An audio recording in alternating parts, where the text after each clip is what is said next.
Hola amiguitos, soy Dino el dinosaurio y hoy vamos a jugar a adivinar los animales. ¿Estás listo? Mira muy bien y participa conmigo. Vamos a empezar. Mira con mucha atención. Dino encontró un animal. Tiene melena y es muy fuerte. ¿Sabes cuál es? Piénsalo bien. Es un león, el rey de la selva. ¿Cómo hace el león? ¡Roar! Muy bien.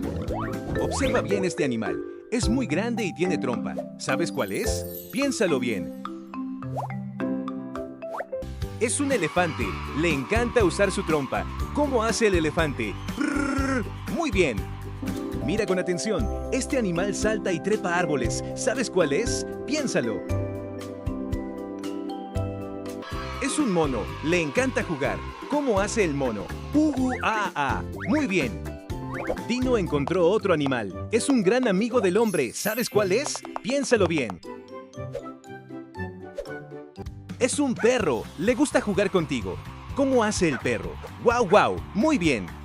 Observa a este animal. Es pequeño y muy tranquilo. ¿Sabes cuál es? Míralo bien.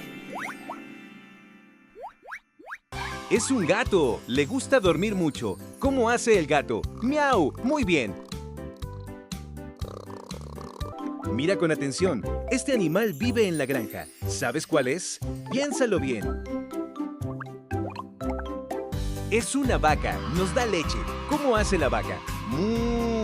Muy bien. Observa a este animal. Le gusta el barro y jugar. ¿Sabes cuál es? Piénsalo. Es un cerdo. Es muy divertido. ¿Cómo hace el cerdo? Oink, oink. Muy bien. Mira bien este animal. Vive en la granja y pone huevos. ¿Sabes cuál es? Piénsalo. Es una gallina. Le encanta caminar por el campo. ¿Cómo hace la gallina? Cloc, cloc. Muy bien. Dino encontró otro animal. Es rápido y fuerte. ¿Sabes cuál es? Míralo bien. Es un caballo. Le encanta correr. ¿Cómo hace el caballo? ¡Ji! Muy bien.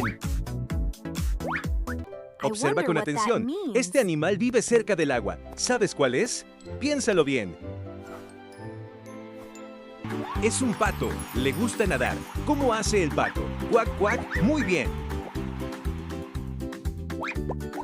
Lo hiciste increíble. Adivinaste todos los animales con Dino. Eres muy inteligente. ¿Te gustó este juego? Entonces suscríbete y sigue aprendiendo conmigo.